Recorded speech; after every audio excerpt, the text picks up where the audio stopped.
Kemudian teman-teman sekalian, kita lanjutkan pembahasan selanjutnya, yaitu tanda-tanda golongan yang selamat.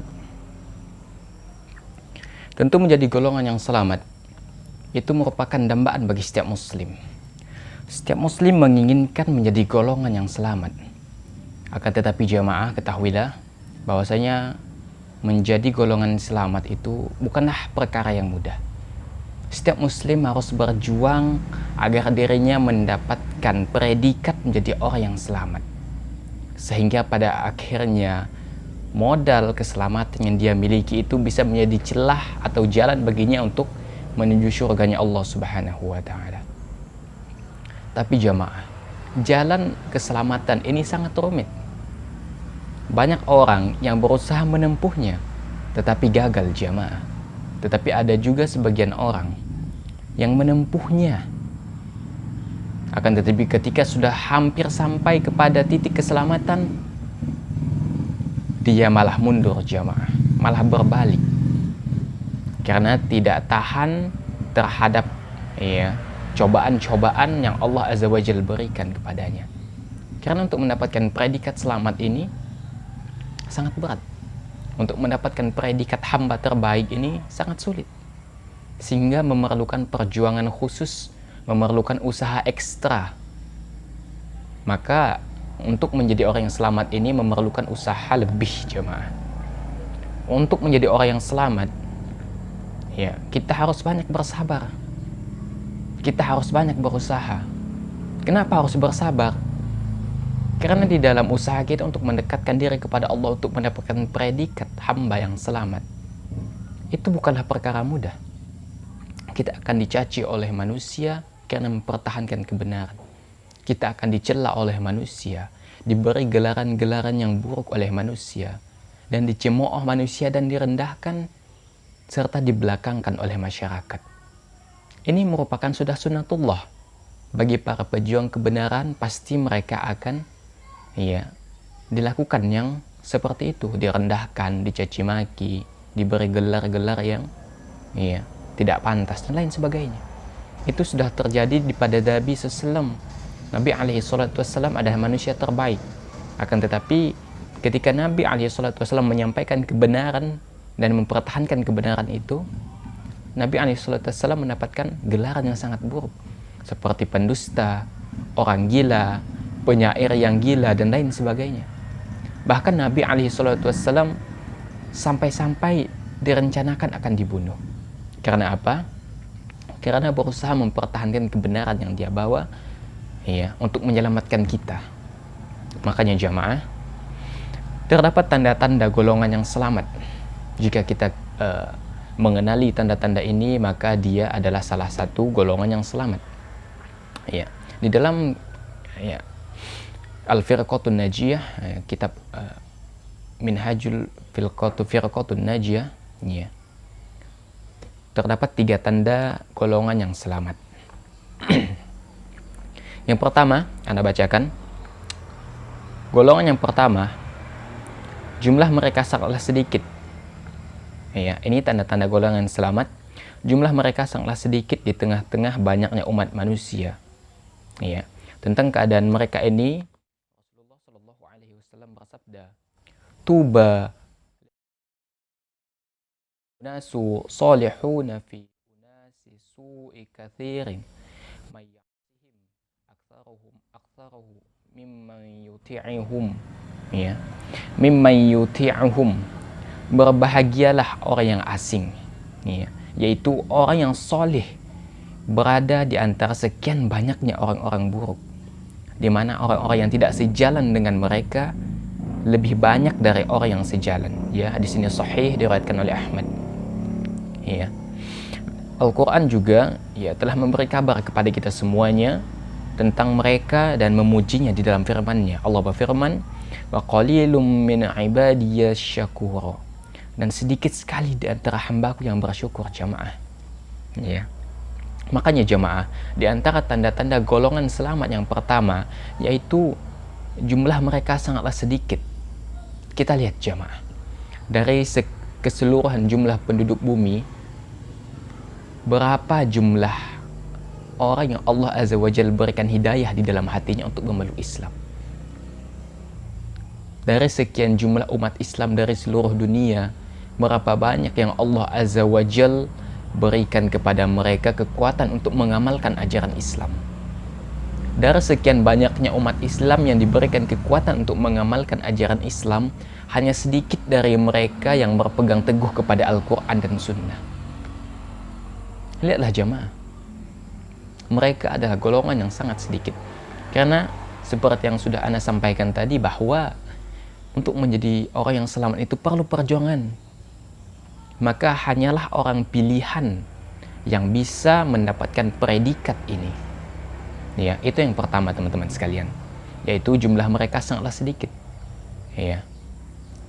Ya, jamaah, tidak perlu jauh-jauh lah kita jamaah ya.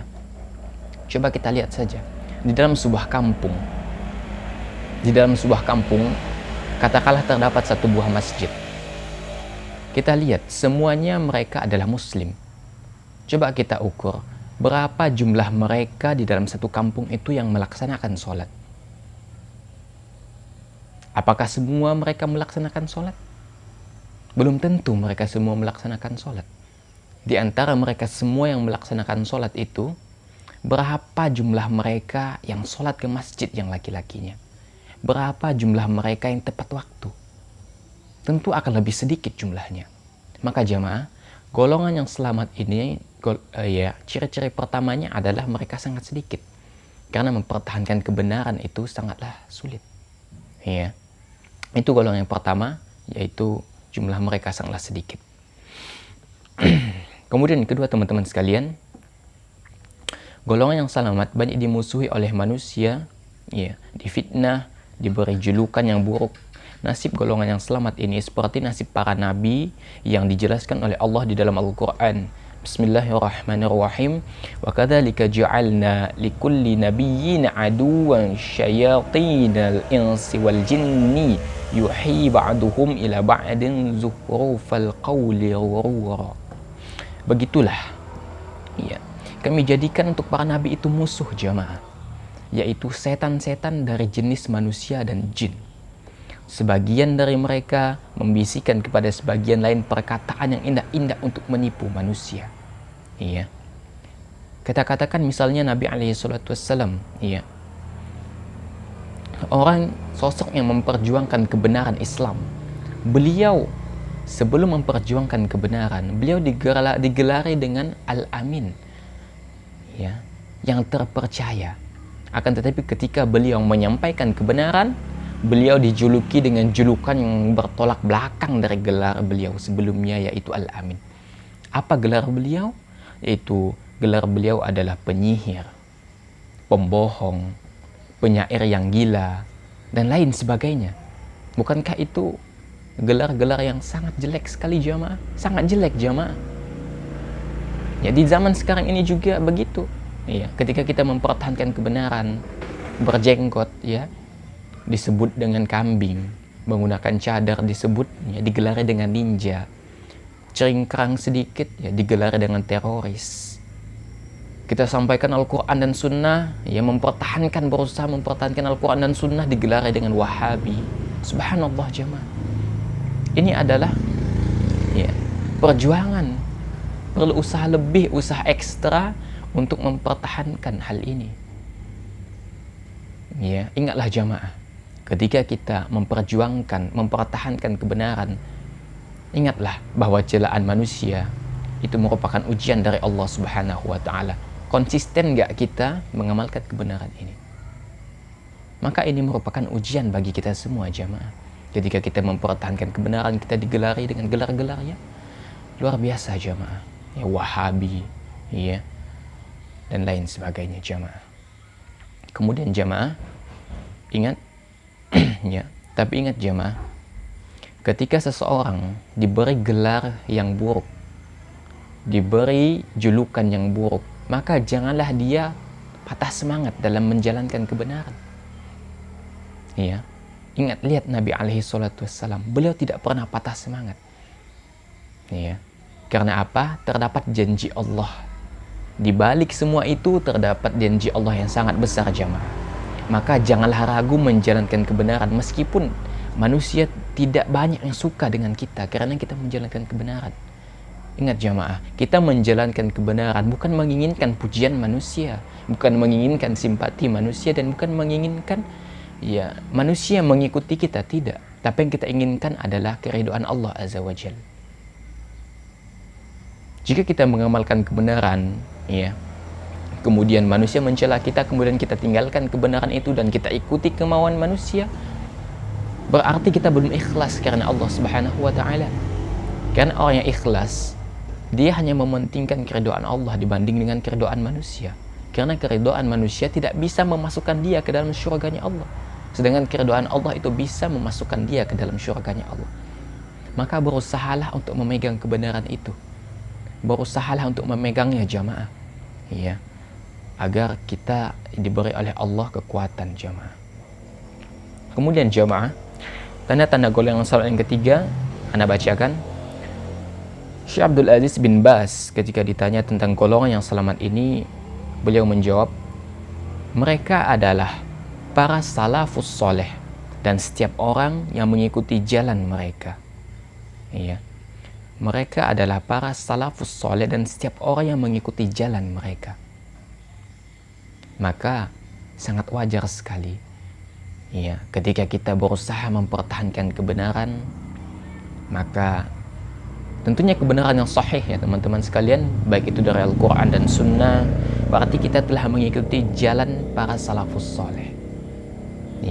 Ingat jamaah, para salafus soleh, mereka memperjuangkan kebenaran itu dengan perjuangan yang sangat berat. Maka ketika kita ingin mengikuti jejak mereka, maka kita pasti akan merasakan hal yang sama. Kita pasti akan dimusuhi oleh manusia. Bahkan ada sebagian dari para salafus soleh yang dipenjara jamaah hanya karena mempertahankan kebenaran. Makanya jamaah, di zaman sekarang ini adalah di zaman fitnah, di mana kebenaran terasa asing dan kemaksiatan itu sudah menjadi suatu kebiasaan yang lumrah di masyarakat. Maka berhati-hatilah teman-teman sekalian. Karena di zaman fitnah ini siapapun bisa terfitnah. Siapapun bisa tergoda dengan fitnah tersebut. Maka bermohonlah kepada Allah agar hati kita senantiasa tetap berada teguh di atas tuntunan Allah dan Rasulnya. Sehingga nanti kita bisa wafat dalam keadaan memegang Al-Quran dan Sunnah dengan teguh. Karena itu merupakan tujuan dari hidup kita. Wa ma khalaqatul jinna wal insa illa liya'budun. Tujuan kita diciptakan adalah untuk berbakti kepada Allah, mentauhidkan Allah, beribadah kepada Allah. Maka usahakan agar bagaimana kita bisa wafat di atas Al-Quran dan Sunnah jamaah.